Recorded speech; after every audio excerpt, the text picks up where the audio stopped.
in the audience who have just arrived, just joined us? Only a few. Welcome to the new arrivals. We've been going on, it's been going on, this celebration since yesterday, and it's still happening, and we're getting more and more people. Lovely to see you. Thank you so much for coming here from near and far. Before we begin, please, let's make sure our mobile phones are switched off. Give you a second to do that.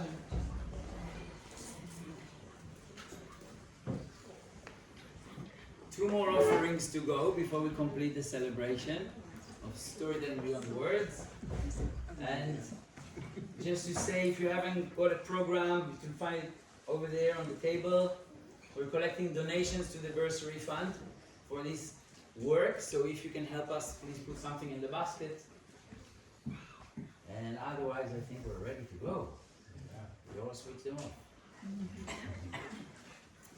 It can be quite intense to live here on this planet sometimes, especially in these times. Or am I the only one feeling it? But one day, they say, we will experience that this place can be a sanctuary. Could even say maybe aven on earth. Right here, right now.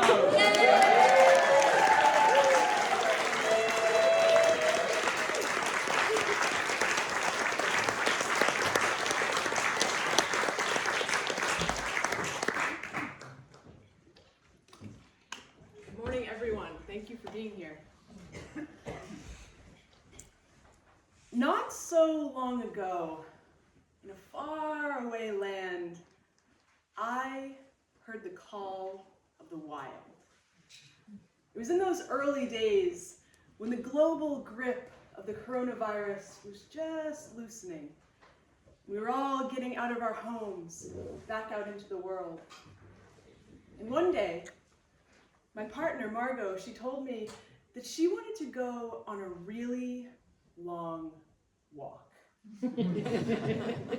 Now, this wasn't news to me. Margot had been trying unsuccessfully for several years to get the highly coveted permit to hike the John Muir Trail, a 200-mile-long, 2-week stretch of trail through the most epic parts of California. After several years of unsuccessful attempts, a friend joked with Margot, well, if you can't hike John Muir, you might as well hike the Pacific Crest Trail. A couple people know the Pacific Crest Trail. I didn't know what the Pacific Crest Trail was. But I soon found out that the Pacific Crest Trail is over 12 times as long as the John Muir Trail, stretching 2,600 miles. That's 4,200 kilometers for any metric fans, from America's southern border with Mexico, through the Mojave Desert, up the snow-capped passes of the High Sierra, through Northern California, into the dense forests of Oregon, over the volcanic range, the Cascades, into Washington, lush Washington, through the glacial cut North Cascades, all the way to the northern border with Canada. Margot told me that she wanted to go on this hike, and something stirred in me. Despite being an incredibly unnaturey person, I felt the call to join her. My mom will tell you that as a kid, I claimed to hate trees. And that if she parked too far from the grocery store, I'd complain about the walk, but something inside me stirred. Somehow I saw this walk as an opportunity to face the things that I was wanting to overcome. The habits that I'd been yearning to break, the hang-ups I still had, the anger, the impatience, the inflexibility I'd been living with all my life. So I told Margot I'd like to join her, and she was baffled and excited. Aven, are you sure?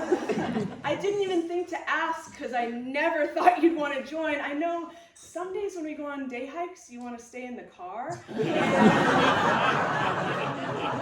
When you do join, you're always asking if we're going to be there soon. Are you sure you want to join?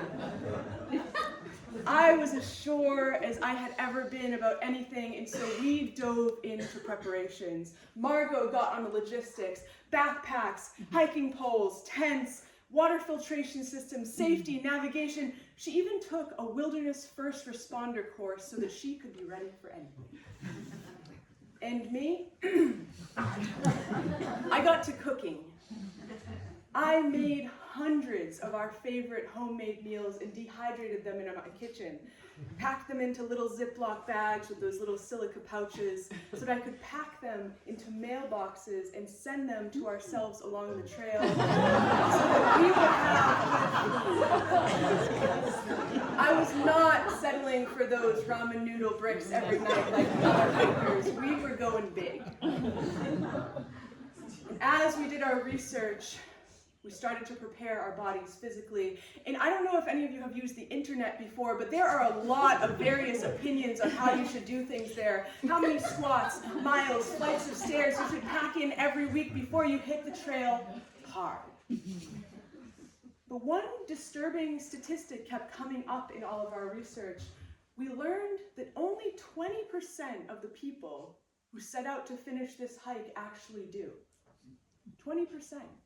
The others, we were told, are pulled off the trail, not usually for physical reasons, but mental ones. Yet this internet was devoid of any advice on how to train your mind. And as you remember, I was doing this hike most for mental reasons, so I was quite adamant about finding something to inspire me. So as I made my meals throughout the weeks, as I did my hundreds of squats and walked down those concrete streets of metropolitan DC, I finally found a book. The book is called Pacific Crest Trials, a guide to strengthening your mental endurance so that you can do the hike well. Part memoir, part exercise book, it walked me through some questions that I should meditate on, to find within myself the reasons I was doing this hike. It told me to write exhaustive lists to answer these 3 questions. Why are you hiking the PCT? I'm hiking the PCT to prove to myself that I can do hard things. To spend deep, meaningful time with my love, Margot. To embrace challenges and overcome fears. I filled pages answering this question. Next question, what do you hope to gain or shift or experience on this trail?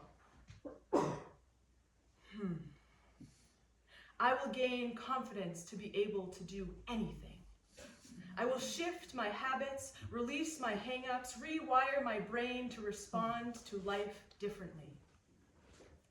I will abandon the stories of who I thought I was. I will shift my relationship, my addiction to information, knowledge, the concept of truth. And lastly, what will it mean if you don't finish? I will consider myself a quitter. I will doubt my ability to stick with anything.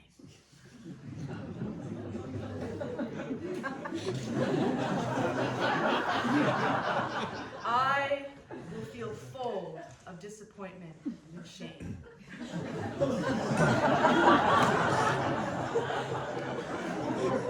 They told us to keep these lists with us on the hike and refer back to them if we feel like getting off trail, and so I did.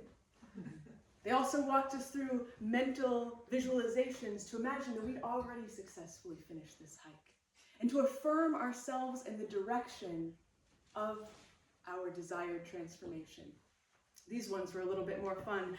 I am only thinking about crossing snowfields and avoiding wildfires when they are near.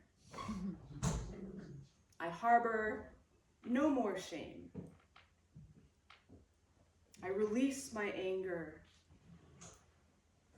I greet all challenges with patience, kindness, and the knowledge that I have everything I need to succeed.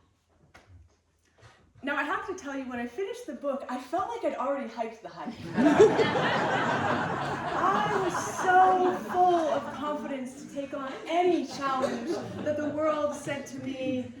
But boy, oh boy, I could not have imagined the challenges that came. Now, I won't tell you about how many icy logs I had to cross over coursing, deadly rivers, or the time I slipped in at the last moment, smashing my trekking pole beyond use on a rock because I was so enraged, like a toddler in a tantrum. I won't tell you about the time when crossing a snowfield, my shoe split clear in half through the sole, with 3 days still to go until town. And I won't tell you about the time, remember those boxes of precious food that I sent to myself? I won't tell you the details of the time that I included a half-opened pack of baby wipes. And that every calorie for an entire week was infused with the bittersweet chemical taste of a baby's freshly wiped ass.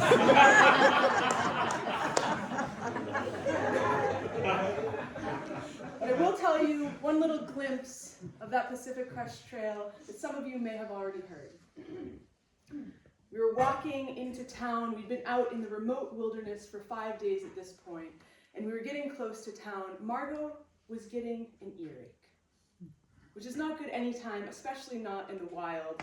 We're walking towards town, a beautiful coursing river, one of the first we'd seen in the desert on our side, and a huge granite wall following us. And as we came closer to the town, we began to see graffiti on the wall. As we got further and further towards the town, the graffiti got thicker, and then, all of a sudden, out of a bush on the other side of the river, jumps a man. Hey, do you know why all that graffiti's on the wall? Margot and I looked at each other. I think graffiti of this type is usually kids trying to mark their territory. It's not very artistic. That would be my best guess. It's because they're full of shit! Now, I looked at Margot again, and she looked at me with a look that I've seen many times before. It's the aven, please don't engage. Because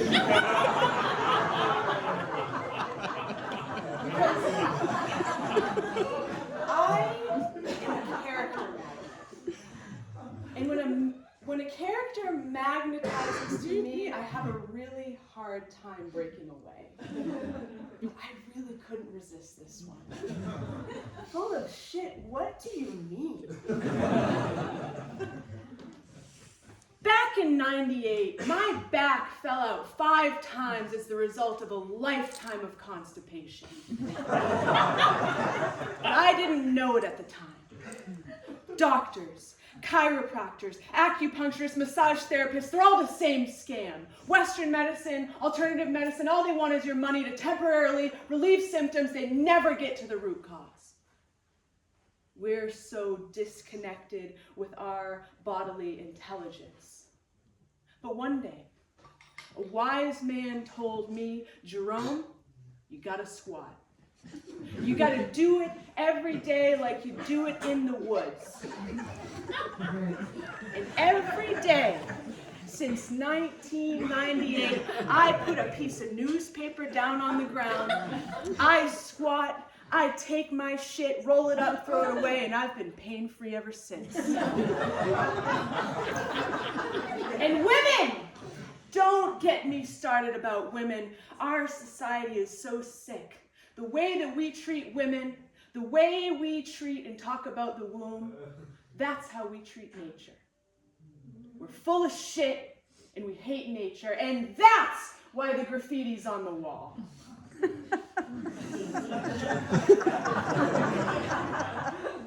I had to admit that Jerome had a lot of really good points. We met so many characters like this on our 6 months of hiking. Yes, 6 months to the day after we finished, after we started, we completed the Pacific Crest Trail. I finished kinder, gentler, more patient and willing to go with the flow than I ever imagined for myself. Margot and I finished with glowing, joyful love for each other more than we had before, and the faith in ourselves and each other that indeed we can do anything. We also finished with a raging addiction to long-distance hiking. 2 years later, I found myself ready to set out on another hike, this time with Martina, who I'd met on the Pacific Crest Trail. We met each other in Arizona, where we were to spend 2 months hiking through the Sonoran Desert, up into the highlands, ending with a traverse of the Grand Canyon. One day, we were hitchhiking back to the trail. You see, these trails, these long trails, they're just strung together smaller hikes with resupply points along the way. So we'd just been in Tucson, restocking our food. This time I'd abandoned the mail-ahead method, surrendered to whatever the gas stations and grocery stores offered, recharged our electronics, got a shower if we were lucky, and head back to the trail. We hitchhiked back, arrived at the trail, and we were ready for our next 4-day section. 4 days, 66 miles, through Saguaro National Park, up over the Twin Peaks east of Tucson, first Mount Mica, then Mount Lemmon, and down the Oracle Ridge Trail to Oracle, our next resupply town. We entered Saguaro National Park in awe. Does anyone know what saguaros are? Mm-hmm. They're those huge, Sharon, I know you know, these huge towering cacti, hundreds of feet tall and hundreds of years old. The cartoonish ones you might have seen in some American Western films. They only grow their first arm after 75 years.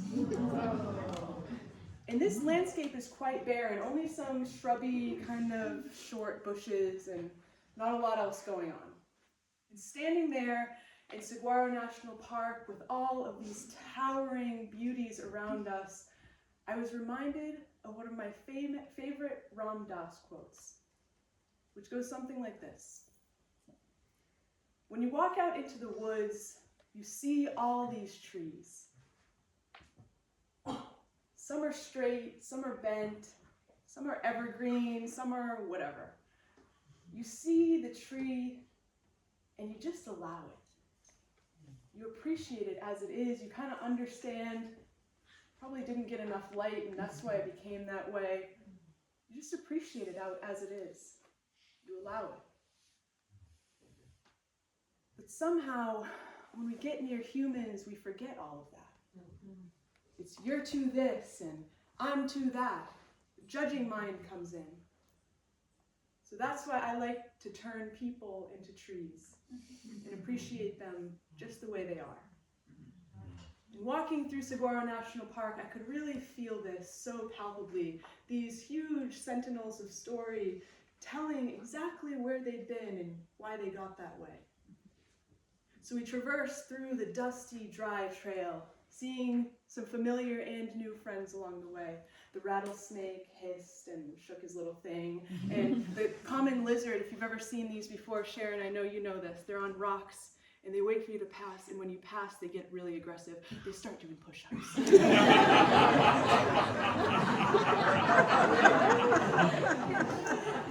We even saw the incredibly rare Gila monster, a huge lizard, black, poisonous, with orange stripes. And people say, oh my God, they're so dangerous, they're so poisonous. I swear it moves this fast. It's only dangerous if you're pissing it off. Just stay away from the thing. These Gila monsters spend up to 95% underground. They only come out after spring rains to forage, so we were really lucky to see one. We continued through the dusty trail and began our ascent up Mount Mica, named Mount Mica after the pearly, luminous mica in its sandy ascent. Oh, how that mountain shone. We started going up what they call switchbacks, which are when the trail cuts back and forth around the mountain to decrease the pitch of the ascent. And as we're hiking up, sun beating down, absolutely no shade. We're out of the saguaros by this point, so even the one little sliver you might have got of shade is no longer an option. And as I'm hiking, suddenly I feel a familiar yet unexpected feeling. That low, blooming pressure in my belly. My period was here early. So I stepped to the side of the trail and took off my pack. Out of my bathroom bag, my trowel, hand sanitizer, toilet paper, baby wipes. Shit. Only 2 tampons. I rifle through my bag, hoping that I have some backup in my first aid kit. I really hope I have a backup. Only 2 more. I was already so hot and sweaty, and a hot panic rose through my body from my toes and enveloped me. 4 days, 4 tampons. Now, I know there's a lot of you sitting out there that have really great ideas on how I could have dealt with this. I know, because every time I've told someone about this, they have a solution for me. You could have just used a t-shirt. Aven, moss. Did you know that moss is antimicrobial? You could use moss. My favorite, someone told me last week, Aven, just free bleed. You don't need anything. And at this point, I will remind you of my circumstances.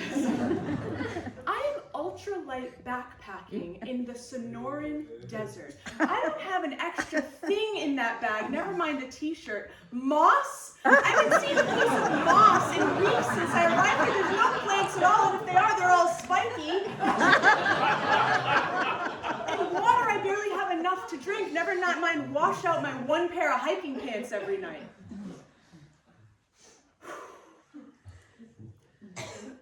I am patient, I am kind, I have everything I need. Martina soon joined me. She had been a bit behind on the trail. I told her my predicament, and she told me, Aiden, it's fine, we'll figure it out. So we hiked on, and we soon came to a clearing where we decided to have lunch. Now, Martina is Swiss, it's worth noting, and she's always baffled and amazed by my famous American culinary traditions. And today we were having tuna melts for lunch. So out of my bag, I pulled my food bag, and from the depths of my bag, I pulled my most prized hiking possession, my dairy fridge. Now, it's not a fridge, it's just a plastic bag, and people really mock me for bringing this into the desert, but I just can't resist the creaminess of cheese anywhere I go. But today, the beating heat, it was 32 degrees, the sun was shining all day, and when I opened my dairy fridge, my pound of butter in a peanut butter jar was liquid, and my cheese was looking quite creepy.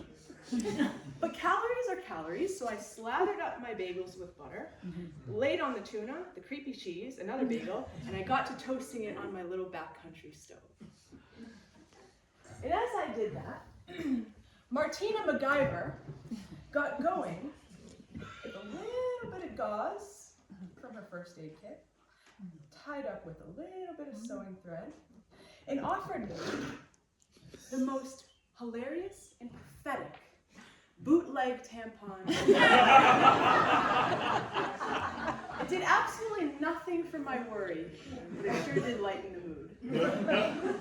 We enjoyed our tuna melts and we kept hiking. We still had 8 miles to go that day and thousands of feet to ascend, but we needed to get to a spring on the other side of the peak by night. So we hiked, and by nightfall we got to the area near the spring, and we went to set up the tent in the one patch of clear, uneven land that we could find.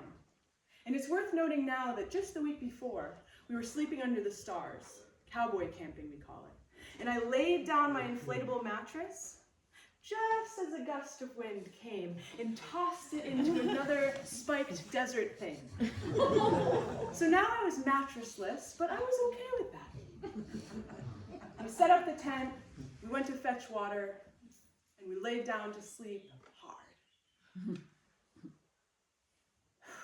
And as I was drifting off, worrying about my predicament, my mind took me back.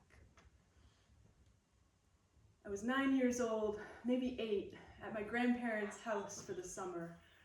Oh, how I loved to be at my Nina's. It was a hot day like today, but on the East Coast, and the air was thick with humidity.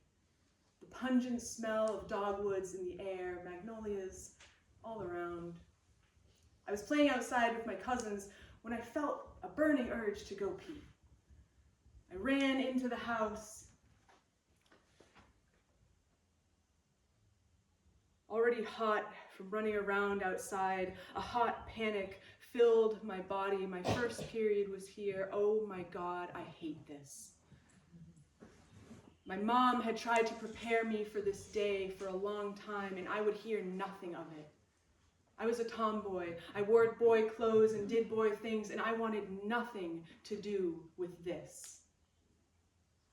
Frantic, I scurried through the cabinet in the bathroom. There, I found a box of unopened sanitary napkins, but my shame was so heavy, I refused to use them, out of fear that someone would notice that they were missing and know my new secret. I didn't tell my mom for months. And when I did tell her, I was still so full of shame. I hid all my evidence in my bedroom closet in a trash bag because I didn't want anyone else to know my secret. I fell asleep that night and slept hard back in the desert. The next morning, we were up early. When you hike in the desert, you have to start early and get as many miles packed in before the midday heat really sets in. So we got going. And today, the descent was much different than yesterday. The north face of Mica was snow-covered. All of the switchbacks slushy with snow as we went down. I, patient, everything I need to succeed. I was trekking poleless now because you remember the river. I gave up on the poles after that. We hiked all day. And just in the evening, as we were about to get to our camping spot that we picked out for the night, we came across a remote resupply box. Now, resupply boxes are placed usually in the most remote parts of the trail, and they're filled by people we call trail angels, local folks who help those who hike the trail along the way. And if you're really lucky, the trail angels might leave some trail magic. There is nothing like a boiling can of Coca-Cola in the desert. Chips, Oreos. And today when I opened the resupply box, I saw the best trail magic I had ever seen. 2 more tampons. We hiked on a couple more miles and set up our tent for the night, and I got going on dinner. Into my little backcountry pan, I squeezed 2 tubes of mayo from the diner. With my Swiss Army knife, I cut up a shallot, a couple cloves of garlic, and sautéed them in the mayo. Try it, it's not bad. Into that, I squeezed a half a tube of triple concentrated tomato paste, and my secret ingredient from my bag, I might have even put it in the dairy fridge, a little Tupperware with a piece of salami cut up and soaking in water to give a little extra meatiness to the sauce. I added that in, stirred it up, simmered it, and put it on the side to cool. Meanwhile, I boiled my pasta. When it was done, extra al dente, we don't waste any fuel, I put the pasta in the sauce, and we enjoyed the pasta water as our aperitif. We swore to each other it was just like chicken noodle soup without the chicken or the noodles. Savored those sips. Water in the desert is so sacred. You guys can come in if you want. Water in the desert is so sacred. I will never forget the feeling of dryness. We forgot to go to the spring one day, the one spring available on that day. I had a half a liter of water to last the evening, the night, and most of the next morning. I will never forget the feeling of savoring the sips.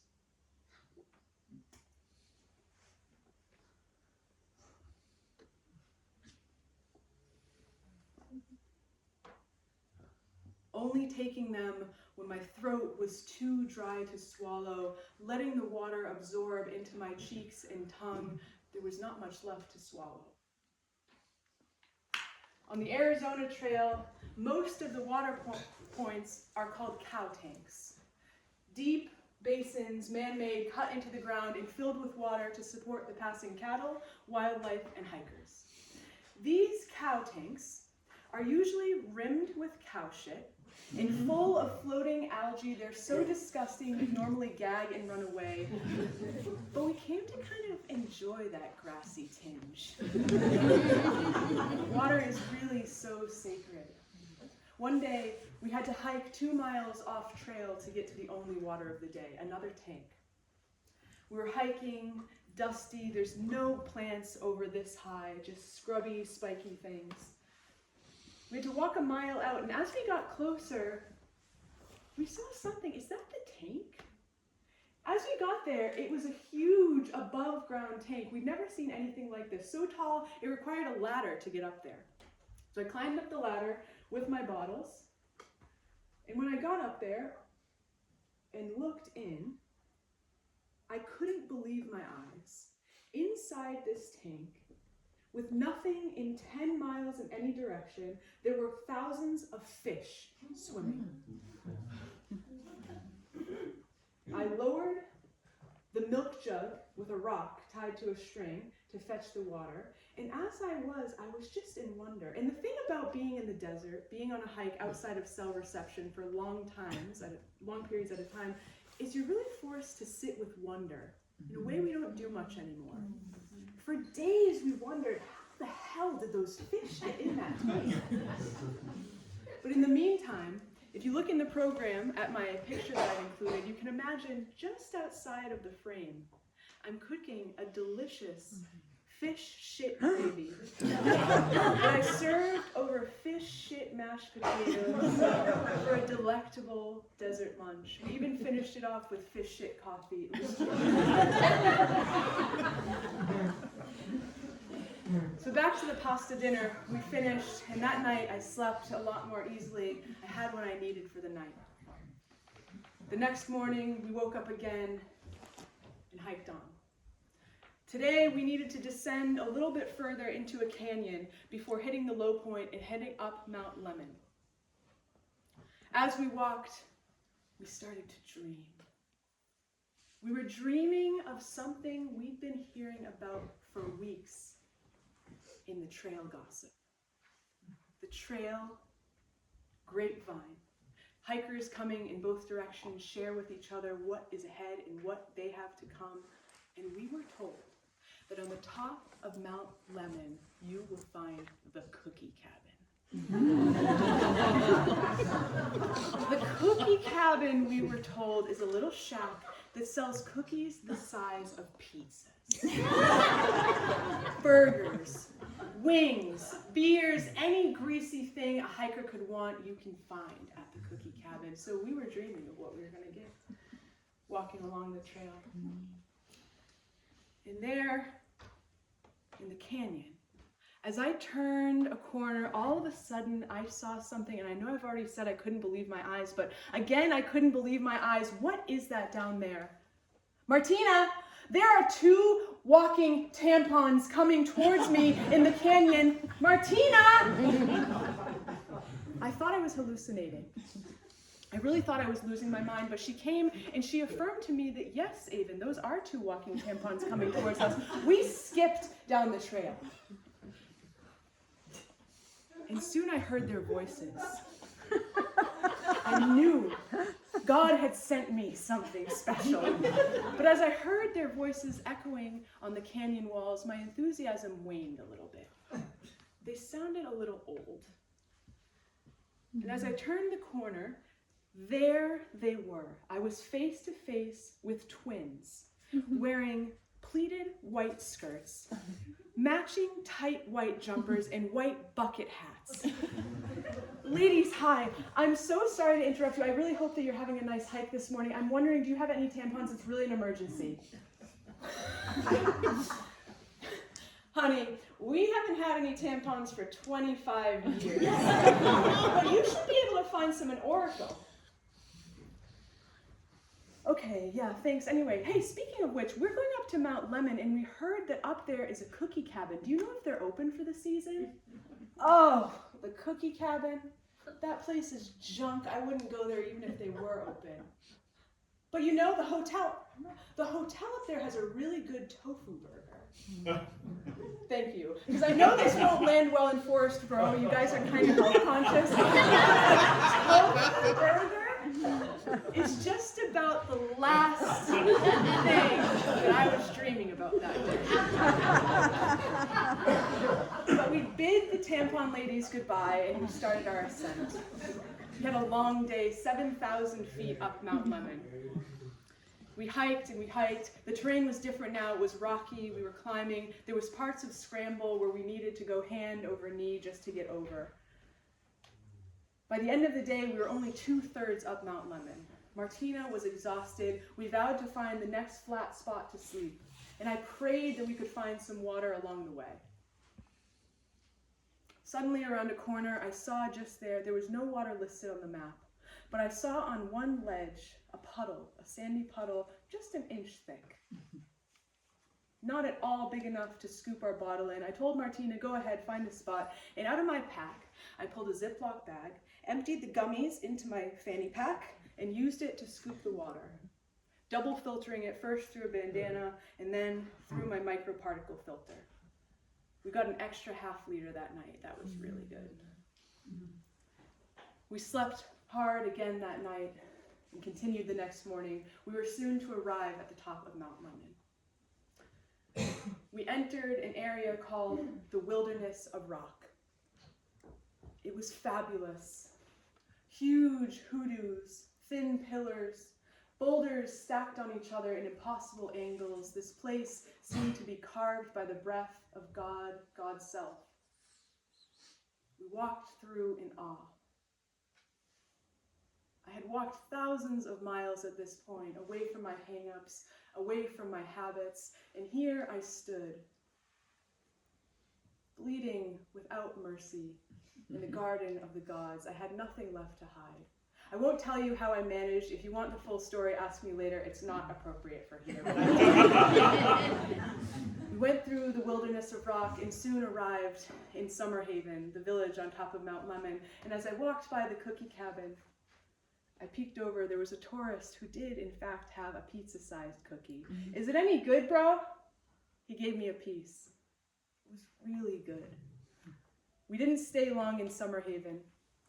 Just a piece of cookie, a quick, greasy pub lunch, and we were off down the Oracle Ridge Trail towards town.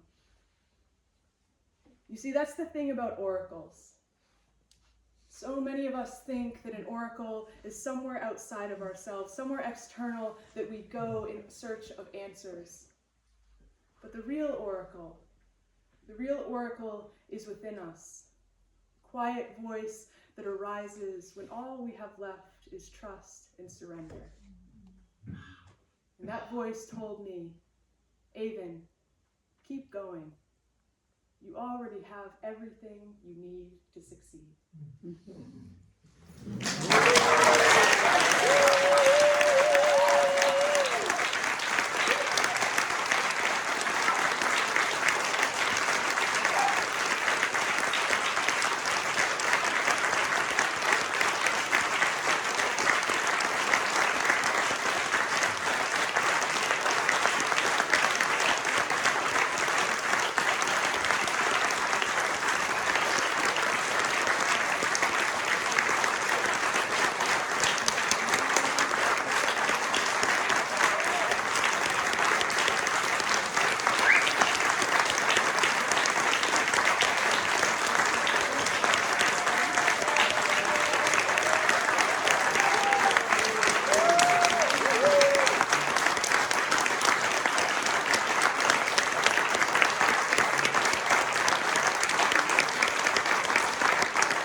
because of the generosity of the bursary fund. If you have it in you to please support the bursary fund, more folks like me will be able to come here on the course. So please, if you have it within you, give what you can. Thank you guys so much for coming.